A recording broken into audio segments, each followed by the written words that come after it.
Hi there YouTube, it's me Gemma, a story and a song, and today I am doing the mid-year book Freakout tag. Now earlier on last month I believe I did a bit of an update on my reading goals for the year, but this was just a bit of a fun one to catch up with. Now this was originally done by Cami at Reads Like Fire, and I will link her channel down below. There are, let me see, 14 questions to go through. So starting off with the best book you've read so far in 2019. I don't think anyone will be shocked when I say that mine is Saw Kill Girls by Claire Legrand. I absolutely love this book. I've already done a gushing kind of review about it. I think that it's a brilliant contemporary YA fantasy, and I highly recommend it to anyone. Anyone that enjoys any sort of, books that are good. And then the next question is best sequel that I've read so far in 2019. And for me, that is God's Grave by J. Christoph. This has such wonderful character development in it. Nevernight is an amazing book on its own, but then you have God's Grave on top, which really gives the main character of Mia Corvair a whole lot more to do, a whole lot of, as I said, character development, as in she comes to care about other people and understand problems in her wider world and not just the ones immediate to her. Absolutely love it. Doesn't suffer from middle book syndrome, that sort of saggy sophomore book thing, and it actually packs a whole lot of punch rather than just being sort of a filler, which I think is amazing. School. She's had a baby very young and she really wants to be a chef. So sounds really good, it's had excellent reviews and sounds just like the sort of thing I would enjoy for a summery read. My most anticipated read for the second half of the year is Dark Dawn by J. Christoph. I think this is probably a most anticipated release for a lot of people. It's the third and final book in the Nevernight Chronicles, and hopefully will tell us about how Mia is going to totally fuck shit up, hopefully, because that is what she's going to do. That's what it tells us in the prologue of the first book, so I'm very much looking forward to that, and I will buy it in hardback as well. I'm not going to wait for the paperback. Now, my biggest disappointment of the year was Wicked Saints by Emily E. Duncan. Now, this book is stunning. I don't think anyone could argue about the fact that this book is absolutely stunning. And it was kind of sold to me as a sort of enemies romance, a villain romance. And while it did have a lot of that in it, there were points in this book where I was just confused as to what was going on. And I don't think that's down to my reading comprehension. I'm used to reading complicated stories and keeping track of multiple points of view, things like that. But towards the end, I was just like, I have no idea what any of these people are doing or why they're doing it. Help me, please. So while I will read the next one, I really hope that it has a bit of a tighter plot structure than this one did. So biggest surprise of the year, in a good way for me, was Red Sister by Mark Lawrence. This book is about a girl called Nona Gray who is taken into a monastery of magical nuns, magical warrior nuns. Nona has a great character arc, even in the first one, and I love the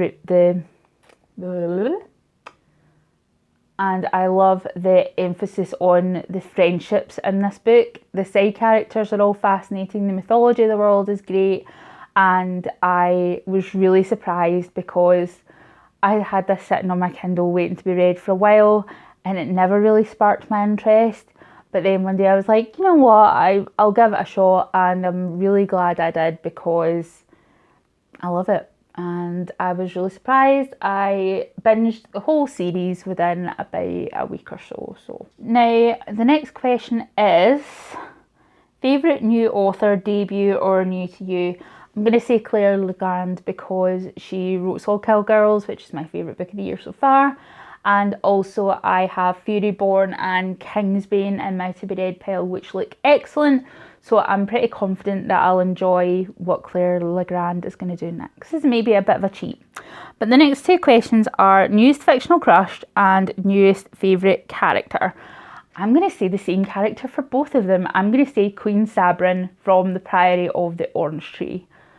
I finished this yesterday and had to take a pause and digest it. This book is one of those books that has a glossary in the back and a cast of characters to give you any idea. It's about 850 pages long and it's a total standalone, as well as being, I mean, look how beautiful this book is. Look at it. Most of the main characters are women, and Sabrin is my favourite. She's the queen of the Queendom of Ines, and she has a lot of things happen to her in this book, which I won't spoil. But the foundations of her whole world are continually rocked throughout this book, and she handles it, you know, so well. She really cares about her people. There's a female-female romance in here between Sabrin and another character. I absolutely love her. She is my newest favourite fictional crush and also my new favourite character, at least of this year. I highly recommend Priory of the Orange Tree. I'll probably do a full review on it at some point once I've had a chance to sort of... Sorry about the sniffles, I've got hay fever. Once I've had a chance to digest all the things going on. I really think Sabrin reminds me so much of Daenerys Targaryen, but treated sympathetically and well. That is the difference. So I love Sabrin, I love The Priory of the Orange Tree. She is my favourite fictional crush. Well, for the moment. And then the next question is a book that made you happy. So for this, I'm going to choose Red, White and Royal Blue by Casey McQuiston. I thoroughly enjoyed this book. By the time I finished it, I had a huge big smile on my face. It's about the son of the first female president of the United States and a prince of England, and they fall in love, and it is adorable and hot and well written. And as I say, by the time I got to the end, I was just grinning hugely. I never dreamed that I would get a book like this or a story like this outside of fan fiction for a long time, and the fact that it's here really makes me happy. Casey McQuiston's writing her next book already, and it's going to be a female-female romance, which I am also super excited about, so can't wait for that. If anyone is sort of, you know, should I buy it, should I not, should I read it, should I not, absolutely read it 100%.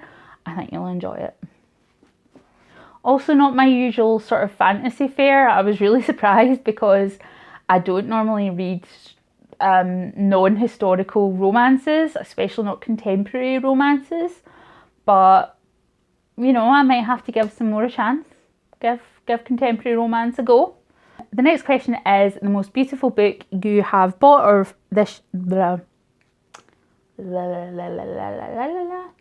The next question is the most beautiful book you have bought or received so far this year, and for that I have chosen Kingsbane by Claire Legrand, and that is basically because I love the colour red. Red is my favourite colour, and I think this is an absolutely stunning cover, and then when you remove the dust jacket it's still stunning, you know, so I really think this book is absolutely gorgeous and I love it.